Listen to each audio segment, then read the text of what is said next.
اس دنیا میں آنے سے پہلے بھی ہم ایک زندگی گزار آئے ہیں، اور بدقسمتی سے اس کا تصور بہت کم لوگوں کو حاصل ہے۔ اور عہد حاضر کے جو ریشنلسٹ قسم کے عقلیت زدہ میں کہتا ہوں انہیں، یا عقلیت گزیدہ، عقلیت سے ڈسے ہوئے لوگ، وہ ان چیزوں سے اباع کرتے، دور بھاگتے ہیں۔ ہماری پہلی تخلیق ہوئی تھی عالم ارواح میں، الارواح جنود مجندہ، لشکروں کے لشکر تھے۔ آدم سے لے کر آخری انسان جو دنیا میں پیدا ہوگا قیامت تک، سب کی ارواح عالم ارواح میں پیدا کر دی گئی۔ وہاں عہد لیا گیا، الست بربکم قالوا بلا، کیا میں تمہارا رب نہیں ہوں، مالک نہیں ہوں؟ ہم سب نے عہد کیا تھا، کیوں نہیں؟ شہیدنا، ہم گواہ۔ یہ عہد الست، اور ظاہر بات ہے کہ عہد جو ہوتا ہے جب تک انسان کو اپنی ذات کا شعور نہ ہو، خود شعوری نہ ہو۔ آپ دنیا میں معاہدہ کرتے ہیں تو کہتے ہیں کہ بقائمی ہوش و حواس میں یہ عہد کر رہا ہوں، معاہدہ کر رہا ہوں، تو ظاہر بات ہے کہ اس وقت ہم تھے اور ہوش و حواس کے ساتھ تھے، خود شعوری کے ساتھ تھے،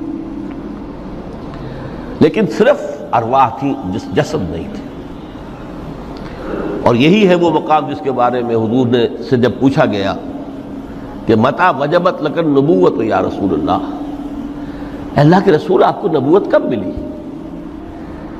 تو آپ نے فرمایا والآدم بین الماء والطین، ابھی آدم کا حیولہ جو ہے ابھی گارا گوندھ ہی رہا تھا، پانی اور گارے کے درمیان ہی تھے آدم، کہ میں اس وقت بھی نبی تھا۔ عالم خلق کا ابھی آغاز نہیں ہوا، ابھی عالم ارواح میں بھی جو تمام ارواح ہیں وہ اپنی امتیازی شان کے ساتھ ہیں۔ روح محمدی صلی اللہ علیہ وسلم، جس سے اگر نور محمدی کہیں تو غلط نہیں ہے، اس لیے کہ ارواح کا جو مادہ تخلیق ہے وہ نور ہے، جیسے فرشتوں کا مادہ تخلیق نور ہے۔ مسلم شریف میں حضرت عائشہ صدیقہ رضی اللہ تعالیٰ عنہ سے روایت موجود ہے، اللہ نے فرشتوں کو نور سے پیدا کیا۔ روح، فرشتے روح ہیں، ارواح ہیں، روح القدس، روح الامین، اور ارواح انسانیہ بھی روح ہے، یہ سب ان کا مادہ تخلیق نور ہے۔ اس وقت ہم پیدا کیے گئے، صرف ارواح کی شکل میں ہم سے عہد لیا گیا اور پھر سلا دیا گیا۔ یہ پہلی موت تھی جو ہم پر وارد ہوئی ہے اس دنیا میں آنے سے پہلے،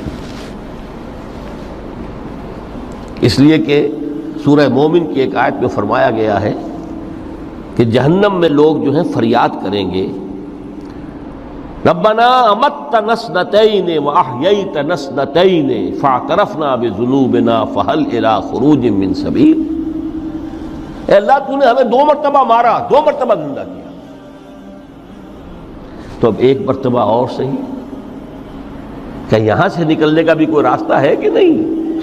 اتنے مراحل سے تو ہمیں لے کر آیا ہے، ایک مرحلہ اور سی۔ تو یہ 2 موتیں کون سی ہیں؟ پہلی موت وہ تھی جب ارواح کو موت کی نیند سلا دیا گیا۔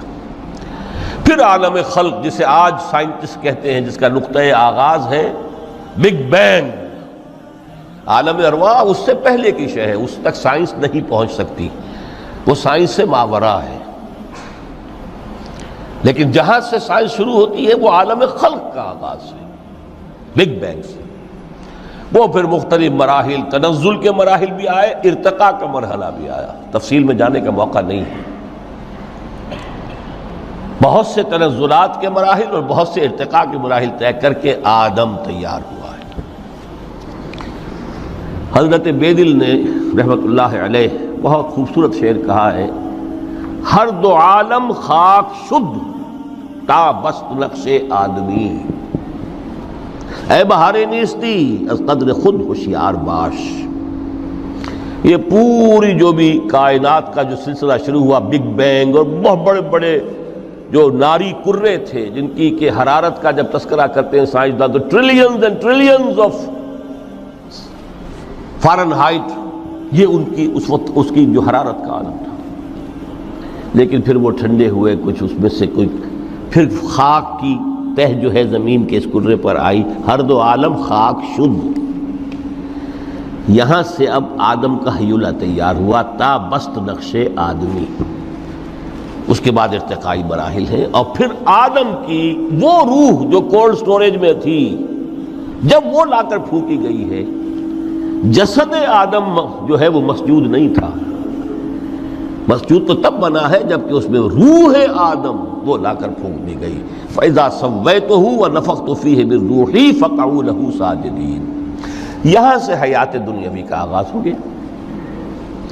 پھر وہ سلسلہ تناسل ہے، آدم اور حوا کی نسل میں سے ہر بچہ 4 ماہ کے بعد جب اس کا ایک حیولہ رحم مادر میں تیار ہو جاتا ہے، حدیث ہے متفق علیہ عبداللہ ابن مسعود سے رضی اللہ تعالی عنہ، اور جس کے اندر آغاز میں وہ کہتے ہیں کہ حضور نے ہمیں یہ بتایا وَهُوَ الصادق المصدوق، دیکھنا تم کہیں شک میں نہ پڑ جانا، محمد کون ہے؟ الصادق المصدوق، جو سچے ہیں، جن کی سچائی کی اللہ گواہی دیتا ہے، کہ رحم مادر میں 40 دن تم نطفے کی شکل میں ہوتے ہو، پھر 40 دن علقہ کی شکل میں ہوتے ہو، پھر 40 دن تو مضغہ کی شکل میں ہوتے ہو، پھر اللہ تعالیٰ فرشتے کو بھیجتا ہے جو اس میں روح پھونکتا ہے۔ وہی عمل جو آدم کے جسد حیولہ کے ساتھ ہوا تھا، ہر ابن آدم اور بنت آدم کے لیے وہی عمل ہے کہ جو رحم مادر میں 4 مہینے کے بعد دہرایا جاتا ہے۔ یہاں سے حیات دنیاوی شروع ہوئی، پھر موت، یہ دوسری موت ہے۔ اب پہلی موت تو وہ تھی، لیکن دوسری موت یہاں سیپریشن ہو جائے گی۔ جو زمین سے آیا تھا تخلیقی مادہ، وہ جسم میں گیا، جسم زمین میں گیا، گل سڑ کر ختم ہوا۔ جو وہاں سے روح آئی تھی وہ اس زمینی وجود کا جو لب لباب ہے، جان، نفس، اس کو لے کر اپنے ساتھ، اور وہ جائے گی عالم بالا کو۔ پھر یہ ایک وقفہ ہے، پھر بعد سے بعد الموت ہے۔ تو احیاء بھی 2 ہو گئے، ایک مرتبہ پہلی موت کے بعد زندہ کیا اس عالم میں، آنکھ کھلی اس عالم میں ہماری، یہ پہلا احیاء تھا۔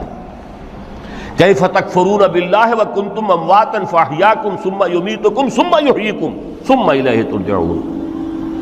دوسرا احیاء وہ ہوگا قیامت کے دن بعد سے بعد الموت، اور پھر اس کے بعد وہ زندگی ابدی زندگی ہے، ہمیشہ کی۔ یہ تصور سامنے رکھیے۔ تو یہ جو تھوڑا سا وقفہ، یہ تو زندگی بہت طویل ہے۔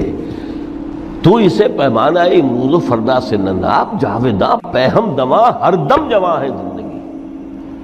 اس میں یہ وقفہ جو ہے، خلق الموت والحیات لیبلوکم ایکم احسن عملا، یہ اس جسد کے ساتھ اس روح کا اتصال، اور یہ 30 40 50 60 70 80 100 برس کی عمر، یہ ایک وقفہ ہے، یہ امتحانی وقفہ ہے، تمہیں جانچا جا رہا ہے، پرکھا جا رہا ہے۔ ایکم احسن عملا۔ اب اگر تو 2 چیزیں انسان پر واضح رہیں، اور نہ صرف واضح رہیں، مستحضر رہیں۔ واضح تو ہو جاتی ہے ایک چیز، پھر آدمی بھول جاتا ہے، تو کوئی فائدہ نہیں دیتا اس کے۔ مستحضر ایک یہ کہ اصل زندگی آخرت کی زندگی ہے، طویل ہے۔ بل توسرون الحیات الدنیا والآخرۃ خیر وابقیٰ، کلا بل تحبون العاجلہ وتذرون الآخرہ۔ تم اس عاجلہ کو پسند کرتے ہو، اس دنیا کی زندگی کو تم ترجیح دیتے ہو، جبکہ آخرت ہے جو باقی رہنے والی ہے، ابدی۔ اگر تو یہ معلوم ہو، جیسا کہ سورہ عنکبوت کی آیت کے حوالے سے میں نے آپ کو آیت سنائی کہ وَمَا هَذِهِ الْحَيَاةُ الدُّنْيَا إِلَّا لَهْوٌ وَلَعِبٌ وَإِنَّ الدَّارَ الْآخِرَةَ لَهِيَ الْحَيَوَانُ لَوْ كَانُوا يَعْلَمُونَ۔ اصل زندگی جو ہے وہ آخرت کی زندگی ہے، کاش کہ انہیں معلوم ہوتا۔ ایک حقیقت تو یہ معلوم ہو اور مستحضر رہے کہ اصل زندگی آخرت کی زندگی ہے، اور دوسری حقیقت یہ کہ یہ دنیا کی زندگی ایک امتحانی وقفہ ہے۔ دین کی بات پھیلانا صدقہ جاریہ ہے، ثواب کی نیت سے ویڈیو کو شیئر ضرور کیجیے۔ جزاک اللہ۔